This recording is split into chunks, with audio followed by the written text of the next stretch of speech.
Mobile cover. Mobile की सुरक्षा चाहिए तो मोबाइल कवर होना बहुत जरूरी होता है। कभी कभी मोबाइल जब जमीन पर गिरता है तब उसको क्षति पहुंचाने से बचाता है। मोबाइल कवर मोबाइल को सुंदर बनाए रखने में बहुत मदद करता है, भले ही अपने को गंदा कर ले वह। मैंने भी एक मोबाइल खरीदा। मोबाइल के साथ एक मोबाइल कवर मिला। मोबाइल कवर बिल्कुल काम चलाऊ था, लेकिन मोबाइल की सुरक्षा के लिए पर्याप्त था। 1 वर्ष बीत गया। आज मोबाइल कवर की स्थिति बड़ी दयनीय थी। काफी दिन से विचार मन में आ रहे थे कि उसे बदल दिया जाए, लेकिन लापरवाही में उसे बदलने का अवसर न मिला। एक दिन ऐसी स्थिति आ गई कि वह 3 कोनों से फट चुका था। 3-4 दोस्तों से बेइज्जती भरे शब्द मैं सुन चुका था। एक दिन अचानक मोबाइल की दुकान पहुंच ही गया। मैंने मोबाइल वाले से कहा, भैया इसका कवर बदल दो। उसने मेरे मोबाइल को छुआ और मुस्कुराया। मुझे बड़ा धक्का लगा। शायद काफी फट चुके कवर से समझ चुका था कि मैं बहुत कंजूस हूँ, मक्खी चूस हूँ। मैंने मन महसूस कर कहा, भैया जल्दी करिएगा। उसने कहा, भैया कोई जल्दी वाली बात इसमें नहीं है, इस मॉडल का कवर ढूंढना बहुत मुश्किल है। देखो मेरे पास मिलता है कि नहीं।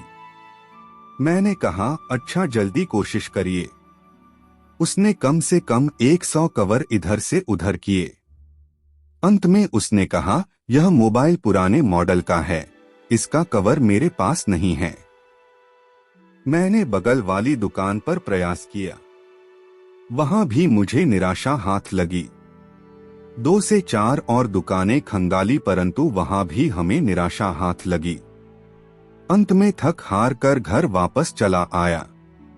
मेरी बिटिया ने कहा, पापा ऑनलाइन मंगा लीजिए, आसानी से मिल जाएगा। आप टुटपुंजिए दुकान में जाएंगे तो इसी तरह होगा। मैंने कहा, बेटा ऑनलाइन खरीदारी में ठगी होती है, मैं ऑनलाइन कवर नहीं मंगा सकता। तब बिटिया ने कहा, ढूंढते रहिए। मैंने कहा, मिलेगा क्यों नहीं, बहराइच जाऊंगा तो वहां से मिल जाएगा। तभी सब्जी काट रही मेरी पत्नी मुस्कुराकर बोली, फेविकोल से चिपका लो, काम चल जाएगा। मैंने कहा, मजाक मत बना, फेविकोल से कहीं चिपकेगा। फिर पत्नी बोली, फेविकोल से नहीं चिपकेगा तो फेविक्विक से चिपका लेना, काम चल जाएगा। मैंने कहा, शायद तुम्हारी बात में दम है। झट से बगल वाली दुकान से एक फेविक्विक खरीद लाया। उसे बड़े जतन से खोलकर कवर को चिपकाना शुरू किया। मन बड़ा प्रसन्न था। वाह भाई वाह, 5 रुपए में काम चल गया। कहाँ 100 रुपए में कवर मिलता। मजा आ गया। 2 दिन गुजरे ही थे कि खुशी काफूर हो गई।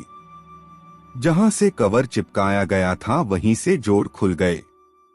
अब मेरी समझ में आ रहा था कि मेरी पत्नी ने शायद व्यंग किया था। अब हमने योजना बना ली कि बहराइच जाकर कवर अवश्य लगवाएंगे। वह दिन जल्द ही आ गया। अगला दिन रविवार था, अवकाश का दिन था। मैंने मोटरसाइकिल उठाई और गंतव्य की ओर बढ़ चला। कुछ ही दूर चला था कि अचानक मेरी मोटरसाइकिल रुक गई। किक मारना शुरू किया, परंतु वह स्टार्ट ही नहीं हो रही थी। मेरी मोटरसाइकिल उस स्थान पर बिगड़ी थी जहां पर 5 किलोमीटर आगे पीछे कोई मैकेनिक की दुकान न थी। मैं परेशान हो उठा, पसीना पसीना हो गया।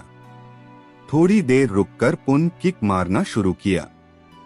काफी प्रयास के बाद भी मोटरसाइकिल स्टार्ट नहीं हुई। फिर दिमाग की घंटी बजी, कहीं पेट्रोल तो नहीं खत्म हो गया।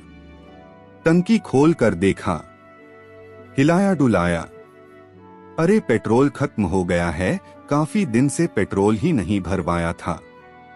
पेट्रोल टंकी 3 किलोमीटर दूर थी। एक तो ऊपर से गर्मी और यह परेशानी, 3 किलोमीटर तक मोटरसाइकिल घसीट कर ले जानी पड़ेगी। यह सोचकर ही मन सिहर उठा। मरता क्या न करता, यह तो काम करना ही था।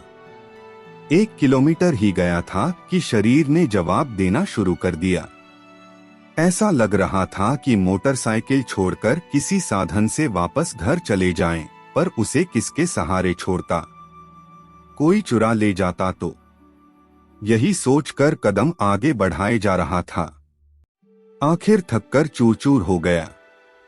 बस 100 मीटर ही बचे थे। मन ने कहा बस 100 ही मीटर है, रुक ना, बढ़े चल। कदम आगे बढ़ते गए।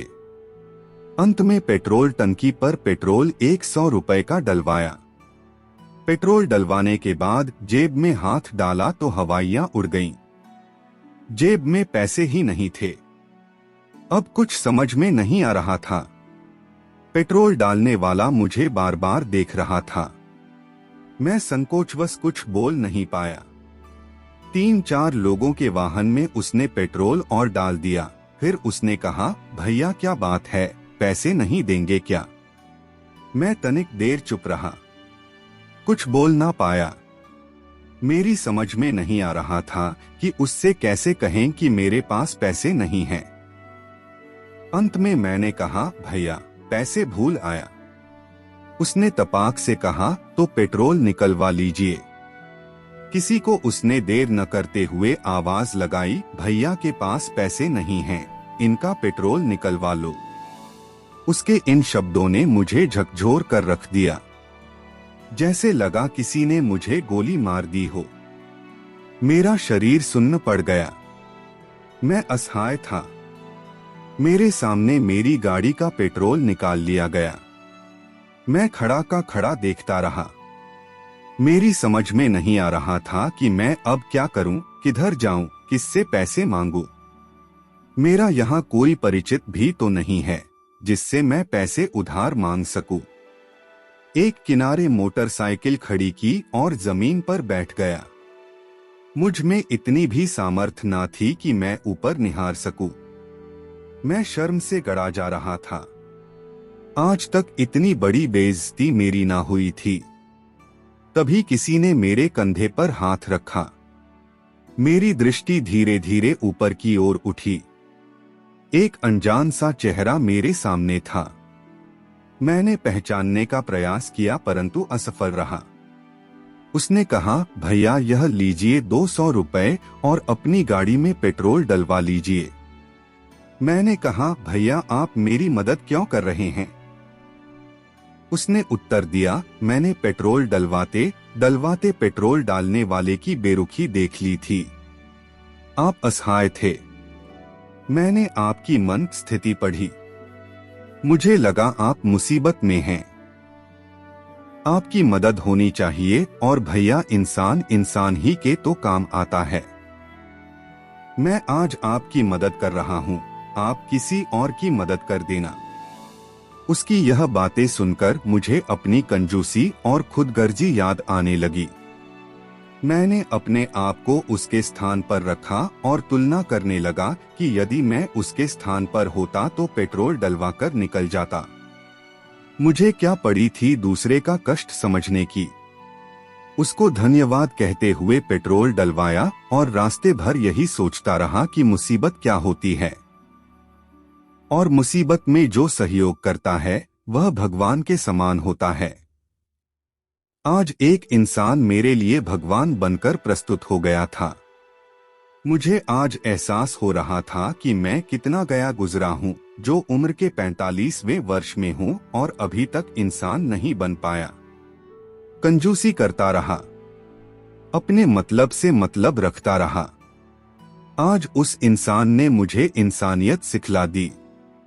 मैंने ठान लिया कि अब मैं इंसान बनकर रहूंगा, दूसरों की सेवा करूंगा। काश ऐसा दिन हर मगरूर इंसान के जीवन में जरूर आए और जल्द से जल्द आए, जिससे वह इंसान बन सके। मोबाइल कवर, तूने आज इंसानियत की दहलीज पर कदम रखवा ही दिया। Thanks for watching. और भी इंटरेस्टिंग कहानी सुनने और देखने के लिए इस चैनल को सब्सक्राइब करें।